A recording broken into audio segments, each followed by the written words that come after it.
Halo guys, kembali lagi dengan saya Kali Masada dari Akademi Kripto. Kali ini kita akan membahas modul kedua Crypto Investing Principles. Di sini kita akan membahas mengenai prinsip keberanian. Jadi apa sih keberanian itu dan kenapa keberanian ini adalah sifat seorang pemenang? Karena kita selalu mendengar suatu quotes scared money makes no money. Jadi orang yang takut-takut kehilangan uang itu nggak akan mungkin melahirkan uang baru. Karena uang itu tidak suka dengan pecundang. Uang itu selalu berpihak pada mereka yang berani mengambil peluang. Karena ketika teman-teman mengambil peluang, ini ada dua hal yang mungkin terjadi, yaitu adalah gagal atau berhasil. Sebenarnya kan odds-nya ini hanya 50-50. Kemungkinannya itu 50-50. Sehingga kenapa dari 50-50 ini kita nggak ambil peluang untuk kita menang sehingga ketika teman-teman mau menang, teman-teman tuh harus berani dulu. Gimana teman-teman mau investasi? Kalau teman-teman lihat duit aja masih takut. Takutnya gimana nih? Ya misalkan saya punya uang 100 juta saya mau berinvestasikan 10 juta ke koin A Habis kamu investasikan, kamu selalu lihat terus, wah ini naik atau turun. Wah uang saya kurang 300 ribu, wah uang saya kurang 500 ribu. Nah itu adalah hubungan yang buruk dengan uang. Itu tandanya kamu takut sama uang. Gimana 10 juta ini jadi 20 juta? Kalau kamu lihat 10 juta ini terus turun dikit jadi 9 juta, kamu takut. Kamu aja pengennya ini untung 10 juta, kamu lihat ini turun 1 juta aja takut. Itu adalah suatu hal yang tidak rasional, tidak masuk akal juga. Karena memang teman-teman harus memahami teman-teman harus berani terhadap suatu pengambilan keputusan yang mana adalah pengambilan keputusan investasi. Karena memang berinvestasi di kripto itu bukan untuk mereka yang memiliki mindset pecundang saya bilang. Kenapa? Karena risiko yang teman-teman hadapi ketika berinvestasi di kripto itu sangat tinggi. Mulai dari risiko pasar, risiko teknis, risiko regulasi. Kemudian ada volatilitas pasar yang super tinggi. Developer mungkin ngerapul kalian. Potensi terlikuidasi ketika kalian trading dengan margin. Dan juga potensi-potensi bahaya lainnya. Jadi ini adalah tempat yang berbahaya. Ketika kamu nggak siap dari awal masuk ke tempat yang berbahaya, kamu mending jangan masuk di awal. Ini sama seperti memasuki gunung tertinggi yang di dalamnya itu ada hutan. Hutannya itu penuh dengan hewan buas dan kemudian hutannya ini tidak terlihat mata anginnya di dalamnya. Sehingga kamu yang masuk situ kamu harus prepare dengan berbagai equipment yang ada bawa obor, bawa persediaan makanan bawa baju hangat mungkin bawa senjata-senjata untuk menghadapi hewan-hewan buas. Kalau kamu dari awal masuk itu udah takut, mending mundur. Tidak ada salahnya untuk mengakui kalau memang market kripto ini bukan untuk kamu. Mungkin kamu cocok obligasi misalkan cocok instrumen-instrumen lain yang mana potensi risikonya itu tidak sebesar kripto, tapi jelas juga returnnya pasti nggak segede kripto juga. Sehingga potensi resiko itu selalu berbanding lurus dengan potensi keuntungan. Semakin berisiko sesuatu, itu potensi untungnya itu semakin tinggi. Itu adalah hukum dari alam semesta ini. Kalau kamu mau mainnya aman, ya udah di rumah kemudian kerja 9 to 5 dan berinvestasi ke instrumen rendah resiko. Tapi kamu nggak bisa berharap kamu akan take step dalam hidup dari titik A ke titik B. Kamu mungkin titik A titik 1, titik A titik 2, A titik 3, A titik 4, A titik 5. Tapi kamu tuh nggak pernah move dari titik A ke B. Different level of life. Anak tangga yang berbeda. Jadi investasi itu melibatkan uang secara langsung. Jadi ketika kamu memasak investasi ini memasak. Uang itu adalah ingredients-nya. Uang itu adalah bahannya. Sehingga ketika teman-teman berinvestasi, teman-teman tuh harus punya uang yang entah teman-teman dapatkan dari aktivitas aktif lainnya yang mengenerate uang untuk kemudian dilipat gandakan menjadi uang yang lebih banyak lagi. Sehingga teman-teman harus merubah cara pandang terhadap uang. Jangan takut melihat uang. Oke, itulah kenapa teman-teman kadang kadang ada penyebabnya mungkin uang 100 juta itu ketika teman-teman investasikan takut, itu bukan uang yang dingin. Mungkin uang itu untuk membayar cicilan, membayar tagihan, membayar kebutuhan lain, buat uang jaga-jaga, buat uang lahiran istri misalkan. Jelas teman-teman takut. Tapi kalau memang teman-teman punya uang yang dingin quotes on quotes, itu udah siap hilang, sudah. Kalau misalkan 100 juta ini masih takut, mungkin coba berinvestasi dengan 50 juta. 50 juta saya masih takut, mungkin 10 juta. 10 juta masih takut, mungkin 1 juta. Kalau mungkin 1 juta masih takut, udah nggak usah berinvestasi. Mungkin kamu cocoknya di dalam sesuatu yang tidak ada resikonya sama sekali.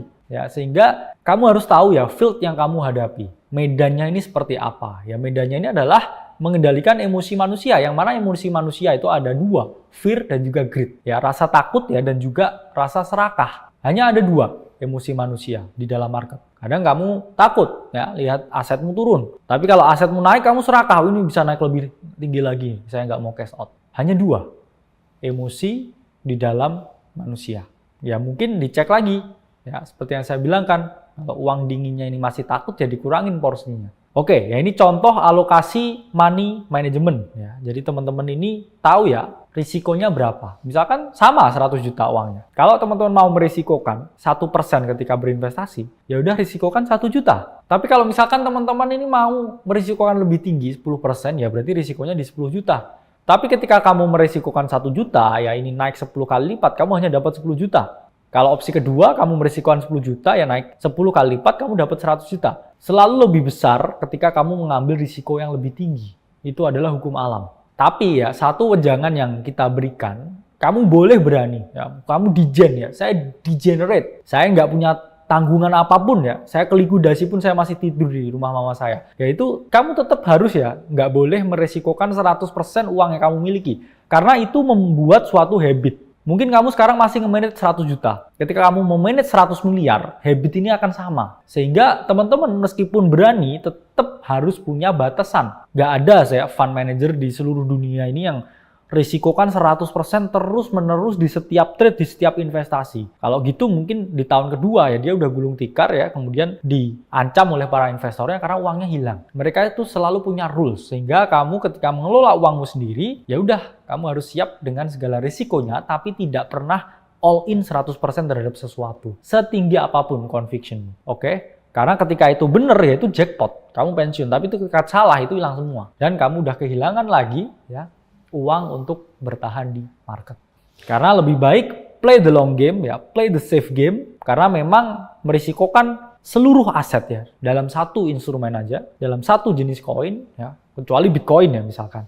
Itu adalah hal yang sia-sia. Jadi ketika teman-teman trading altcoin ya, teman-teman harus play better risk and money management. Kecuali pun teman-teman membeli Bitcoin pun, kita nggak pernah menyarankan entry-nya itu hanya satu kali.